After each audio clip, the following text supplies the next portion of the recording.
Let us discuss with next one, that is question number 13.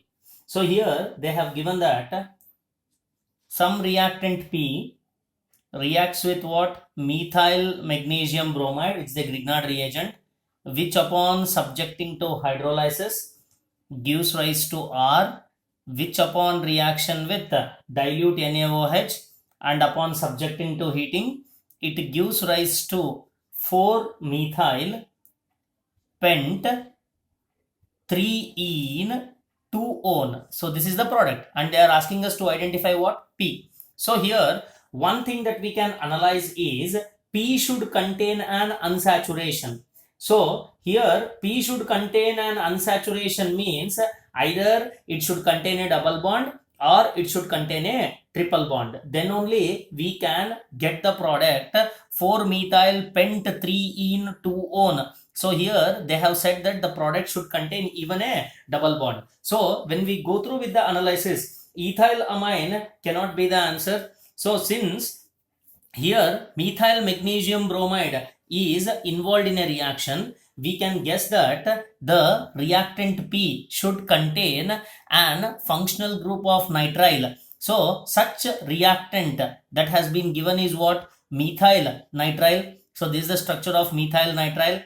When it is made to react with methyl magnesium bromide in the presence of ether medium, so this is CH3 minus and MgBr plus.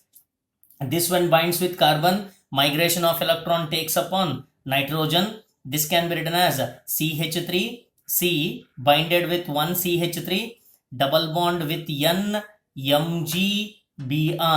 So when this particular compound is subjected to acid hydrolysis, so this double bond will bind with what? Oxygen. This nitrogen will bind with hydrogens and this magnesium will bind with OH minus. So that what we can get, that is CH3, C double bond O CH3. This is nothing but what? Propanone. And along with this propanone, we will get ammonia. And along with that, we get magnesium hydroxy bromide. So here further they are telling that it has to react with dilute NaOH. This is R. So when this particular R, CH3, C double bond O CH3 plus one more mole of CH3 can be written as CH2H, C double bond O CH3. They are telling that reaction takes place in the presence of dilute NaOH. That is nothing but what? Aldol condensation. So when it is with aldol condensation, this hydrogen will be eliminated as a proton. This negative charge will bind to this carbon. Migration of electron takes place on this respective oxygen, so that I can write the structure as what? CH3C single bond O. This becomes negative. Negative will take away this proton OH. This is CH3, which is again binded with what? CH2, because this is CH2 that is in length with C double bond O CH3. Now I can call this as diacetone aldol because it is an aldol condensation.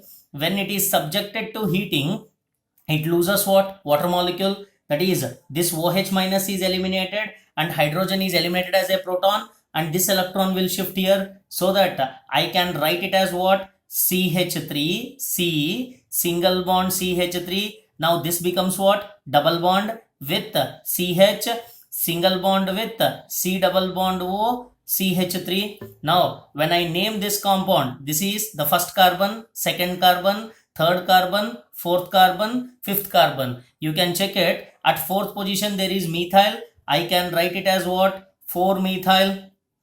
And the longest chain is 5, which is nothing but pent, that is 4-methyl pent. At third carbon there is a double bond, that is 3-ene, and second carbon there is a ketone, that is 2-one. This particular compound can also be called as mesetyl oxide. Hence the correct option for the given question is option C, which is given by what? Ethane nitrile. Next one, question number 14. One of the following amides will not undergo Hofmann's bromamide reaction. So here one thing should be known. When it comes to Hofmann's bromamide reaction, only primary amides will undergo Hoffman's bromamide reaction. But here the first option, that is CH3CONHCH3, is not a primary amide. It is an substituted amide. Hence, option A does not undergo Hoffman's bromamide reaction. Next one, question number 15. In the sequence of following reaction, identify the starting compound P. So here it has been given as what? P upon reaction, and which gives rise to Q. Now here we have to identify what is P. So the given compound or the final product according to this sequence consists of what? A benzoic acid group along with a bromo group. So here what they have given? P, which upon subjecting to bromination along with reduction, it will give rise to Q.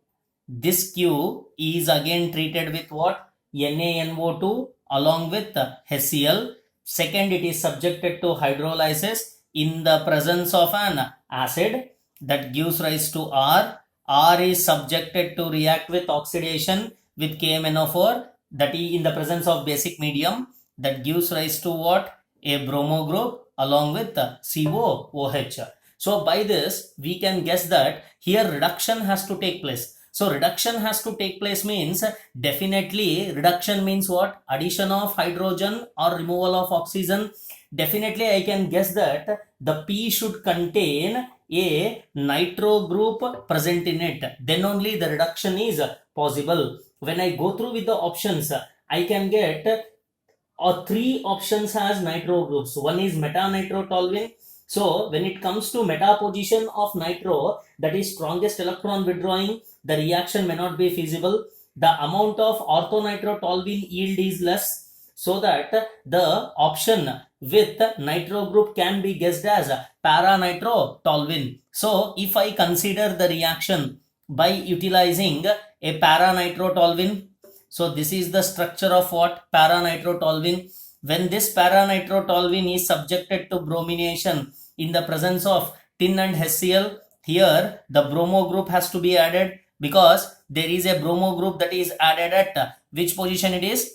Particularly ortho position. Now this becomes CH3. When it is subjected to reduction, NO2 gets changes to what? NH2, which is nothing but Q. So this is further subjected to what? Diazotization, that is NaNO2 HCl. And secondly, it has to be subjected to what? Hydrolysis in the presence of H3PO2. So when it is subjected to hydrolysis in acidic medium, this entire amine group gets eliminated, so that I can write the product as CH3 binded to bromo group, that is I can call it as 2-bromo-toluene, which is nothing but what? R. So further this 2-bromo-toluene is subjected to react with what? Alkaline KMNO4, that is OH minus in the presence of KMNO4 means alkaline KMNO4. So it has to undergo what? Oxidation. When it undergoes oxidation, CH3 gets changes to what? COOH along with the linkage of bromo group. Hence the correct option for this question is what? Para-nitrotoluene, which is given by the option B.